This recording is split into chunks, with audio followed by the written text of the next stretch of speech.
Can you briefly introduce yourself and your role within the district? Yes, my name is Monica Juarez, and I'm the Director of Human Resources. I am specifically over elementary maintenance and operations and custodians. Okay, awesome. Thank you. How long have you been in this role and what brought you to kind of work in HR? So I've been in this role for about a year and a half, and there was an opportunity. I had been at the campus for 19 years. I was a teacher here in the district. Then I moved into an assistant principal role for 5 years, and then started my principalship and was at a campus as the principal for 8 years. And so it was just kind of the next step. I've kind of been under some great leaders who have encouraged me to continue to grow. Human resources wasn't something, I thought I would ever be in, but I'm really enjoying it, and it's just something different and learning something new and being part of the district in a different capacity. It's just been really interesting and exciting. Right. Yeah, I never thought I'd step out of the classroom, but Yes. here we are. So. Yes. Okay, so how do you and your team plan for staffing needs across the district each year? Okay, so each year, starting in about February, we start working on staffing. And so we get projected numbers from the district, and through those projected numbers, we start looking at campuses, specifically at each grade level. How many teachers are we going to need based off this ratio? So everything is in the system. We just kind of manually input the numbers, and then it shoots out how many teachers we need for each grade level. And then along the way, we make adjustments because we know that that's just a projection. And so this year has been very different, which is funny because last year I came in right at staffing time. I started, I was still actually doing, I was kind of in between roles. So part of the time I was at a campus as a principal, and then 2 days a week I was here during staffing time. And so this year for staffing, I was like, oh, I know what I'm doing this year. It's going to be great. But this year we actually had a comprehensive rezoning, which really impacted numbers and what that looks like. And we also had to have board approval along the way. And when things get delayed, you can't move forward, so you're holding off, and you want to get those numbers out to principals as soon as possible for staffing purposes, but you want them to be right. And so it was challenging, and then on top of that, we also had a school closure. So between the rezoning, which impacted elementary more than any other level, and the closure of an elementary campus, it was very different. But we made it through. We have meetings along the way with the principals. Typically, we just have one staffing meeting, and then if anything needs to be finalized, we'll meet with them one more time. This time, I think I met with principals like 3 to 4 times, depending on the campus and how much their campus changed due to the closure or the rezoning. So, and then what also kind of impacts that, or it's not over there. Once school starts, we also, within the first 3 weeks of school, we look at enrollment, and sometimes we have to make adjustments. We never want to have to move teachers, but one campus their numbers may not make. And so we have to look at that, and there may be a campus across town where their numbers, they're full. And so we make adjustments along the way, and we follow our administrative guidelines for that. So we have very specific administrative guidelines for which teachers get chosen to go to the campus, and that's a hard, difficult conversation. And I think it's hard for principals, it's hard for the teachers, but it usually works itself out. And every decision that we make has to be about what's best for kids. Absolutely. Awesome. What strategies does the district use to recruit high quality teachers and staff? So we do attend job fairs throughout the school year. I guess our first strategy is trying to get interns, because we know that if we can get them here and get them to do their internship with us and their student teaching, our goal is to grab them first. They've been with us. We know how they've been trained. They've worked on the campuses. Principals get to know them. So that's always our first goal, is working closely with universities and partnerships to get interns here. Another thing we do is the job fairs, and so we will do those. We do about 4 a semester. And then in the summer, we typically go to 1 or 2. Okay. And so just continuing to go to those job fairs, try to recruit highly qualified teachers.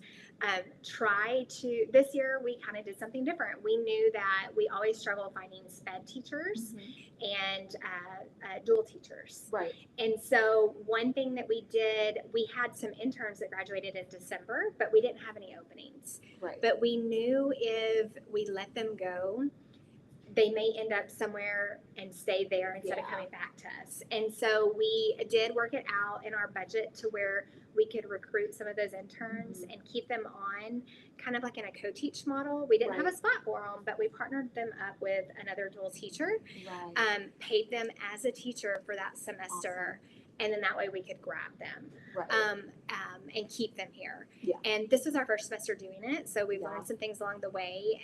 We hope to continue to do that to try to get more and to keep more. Right, so we're always looking for new ways to recruit those teachers because our goal is to get certified teachers. Right. And I would imagine that's the benefit of interns. And that's the benefit. And it's kind of changed over the years where several years ago, people graduated fully certified. Right. And now what we're finding is they're not. Yeah. They still have a couple of tests to take after they graduate. Right. And so the benefit with that was also those teachers, instead of having a full-time teaching position on their own, they were partnered with someone and they could still focus on those tests that they needed to take. And so getting them fully certified before we put them in a classroom all by themselves. Yeah. They were done with their schoolwork. Right. So they could at least just focus on the tests piece and then partner with someone for the teaching piece. Right. So we'll see how that works out. Yeah.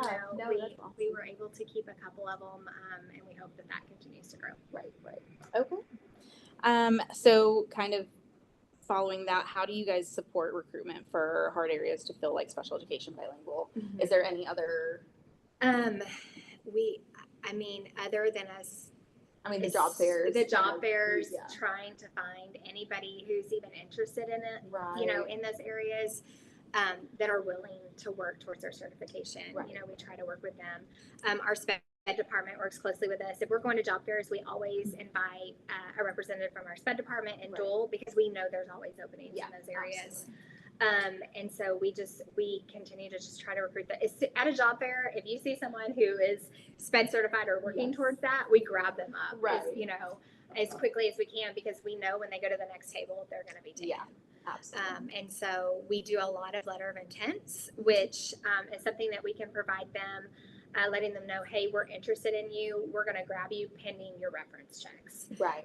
So a lot of times we'll hire especially dual and SPED on the spot. Right. Okay. So we'll do like a brief little interview right there with them, grab them up, do a letter of intent, and as long as their reference checks come back, we're able to move forward with officially hiring them. That's really good to know. Awesome. Okay, so once candidates are identified, what does the selection process typically look like? Qualities, credentials, the whole process. So, of course, they all have to submit their application.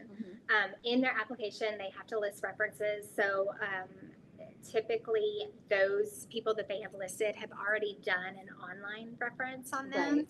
Right. So, principals are able to view that application, go ahead and check those references that are done online before they even contact them, because it is time consuming going through all those applications. And to get someone in on an interview and then find out that the references don't, it's nice to already have those online ones. Once they do the interview process, we have, again, guidelines that campuses follow where they have to have a certain amount of classroom teachers on the interview committee. Right.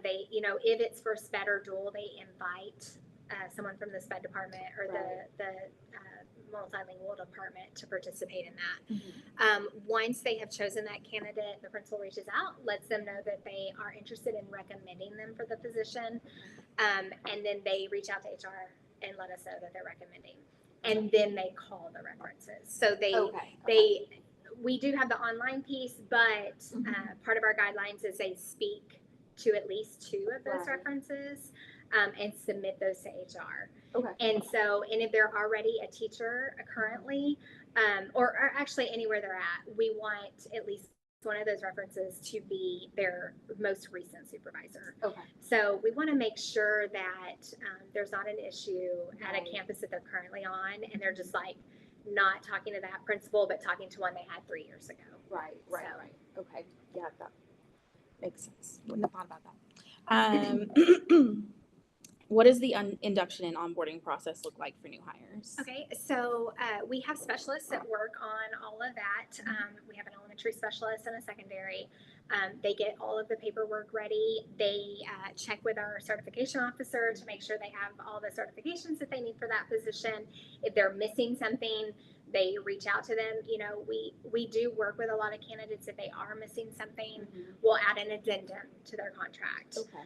So like, for example, at the elementary level, if you're coming in as a SPED resource and inclusion teacher, but you're only certified EC through 12 SPED, well, if you are working with those students, we also want you to have your core EC through 6.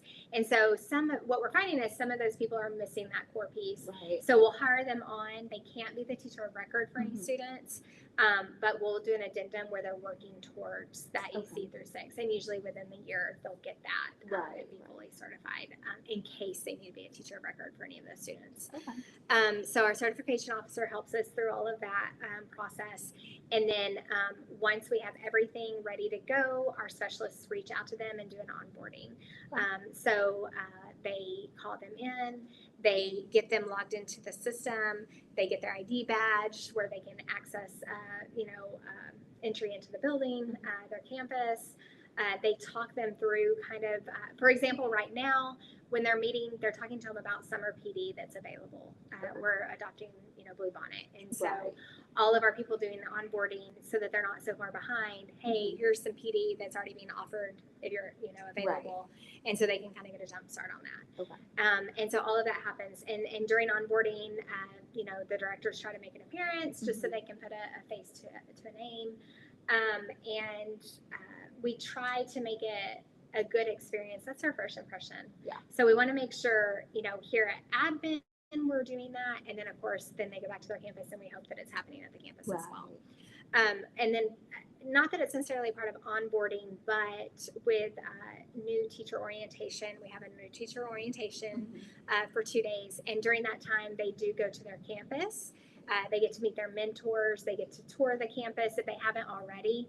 And so that's kind of part, hopefully, of the onboarding where we make them feel welcomed and get to know the campus and the people at the campus that they'll be working closely with.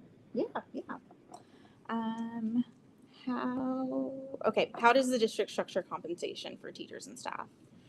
So we have someone that is over compensation, our associate director of compensation. And so with that, we everything's in the system. So we work really closely with TASB and their recommendations to make sure that we are competitive, with the market surrounding us. All of that is put into the system. Some pieces have to be put in manually. We have a lot of positions that receive stipends. And so, we have a sign-on and retention bonus, but that's just for the first year. And it gets paid out at a certain time. And so our associate director of compensation has to make sure all of that stuff is put into the system correctly so that they get paid out correctly. But all of that is communicated through onboarding as well. So they, at onboarding, they know exactly what they're going to make. If there's a stipend involved, all of that stuff is part of the onboarding, process. And then our associate director just continues to make sure that all that stuff is in the system correctly. Payroll works very closely with her. If there ever is a discrepancy, employees reach out, they work together to get that fixed. But we really try to make sure that all of that is put into the system and done correctly from the beginning so we don't run into issues. How is staff performance evaluated in the district, particularly for teachers? Okay, so we do T-tests, and so part of HR is we make sure that our principals and APs and SSA, all of our administrators, or anyone that does observations on teachers using T-tests, that they are trained at the beginning of the year.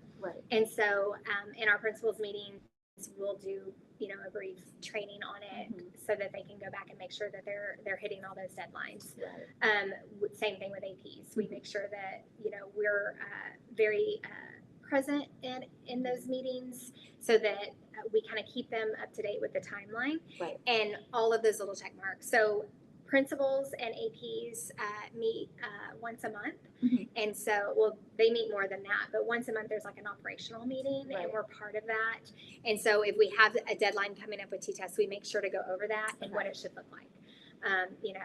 Or make sure you're having these conversations. By this timeline, if you have concerns, a growth plan should be in place. Right. So there's lots of communication. Another piece that we started when I started, we actually put together a Google Drive that all of our principals have access to, or a shared drive in Google, and it's an HR file, and so there is a folder on T-tests, and it has the calendar in there. We'll put in sample growth plans, if they're kind of struggling with where to even get started. We work really close. Principals reach out all the time and with their APs while they're trying to train them, because eventually one day our hope is that they're in a principal position. And so any exposure to that is beneficial to them. So I have lots of conversations throughout the year with principals and APs about the T-test process and making sure you're hitting those deadlines. And communicating with teachers. That's key. We should never get to the end, and that's when they find out that there's an issue. We have checkpoints along the way, and that open communication has to happen. Or we kind of push back on the administrators, like, hey, we can't do that. You haven't had a conversation. Your first step is this. So we guide them through that process. How do you ensure that process is fair and consistent and growth oriented? Again, communicating what our expectations are with principals and APs, making sure we're all on the same page. And we do have the same expectation, even for our staff that is not being observed through T-tests. Our paraprofessionals, everyone has some type of evaluation form, and we have the same expectation that communication has happened. For our paraprofessionals or people that aren't teachers, they get NORAs. There are at-will employees. If you're deciding not to give someone a NORA for the following year, you can't wait until May to have that conversation. So they have to submit stuff to us before we say, oh, okay, we don't have to give them a NORA. No, when there's someone you're worried about, you should have already contacted us, and you should have documentation. And so in order to try to stay fair and consistent, we have the same expectation from all employees. So when it does go the other way, what is the dismissal process like? What does it entail? So a lot of times, because there should be constant communication and documentation to support non-renewing or not offering a NORA. The expectation is that the supervisor has that difficult conversation with them by a certain deadline, and we make sure that they hit that deadline. We make sure that they are very, open and honest with them about their concerns throughout the process, and then they have to submit those names to us and that documentation. So I actually look through that documentation to make sure, like, hey, you've communicated well, they've known the direction you're going, or hey, they didn't meet their growth plan. Y'all met, it's documented, their signatures on this. Everything is uploaded into our system, our Strive in Educoria. And so any documentation that they have to support that should be uploaded, and the employee has access to that, as well as the supervisor and HR. And so at any time, if there's a question, if an employee is calling me and saying, well, they haven't talked to me about that, I'm able to access Strive. I'm like, oh, we all had a conversation on this date. And usually they're like, well, yeah, but your signature's on this. And so they submit those names to us by a certain date, and then we expect them to have the conversation with the employee. We're going to give you the opportunity to resign in lieu of not offering you an NORA or termination. Because we know, maybe it just wasn't the right fit, maybe not the right grade level, maybe not the right campus. And so, we want them to have the opportunity to have just a resignation. And not a termination. I mean, that's their career. And so most of the time, like, I really haven't had anyone that we've ended up having to terminate. They usually resign. So. Okay. And then what advice would you give a new school leader about working with HR and just managing personnel effectively? So I think the biggest piece, and I don't think I realized this as a principal, just because I think when you're a principal, you feel like, this is I'm responsible for this campus. I've got to figure it out. But I always encourage people, like, if you have any questions, just touch base with me. Because it's better to make sure you're doing all the steps than to forget something. And that's what we're here for.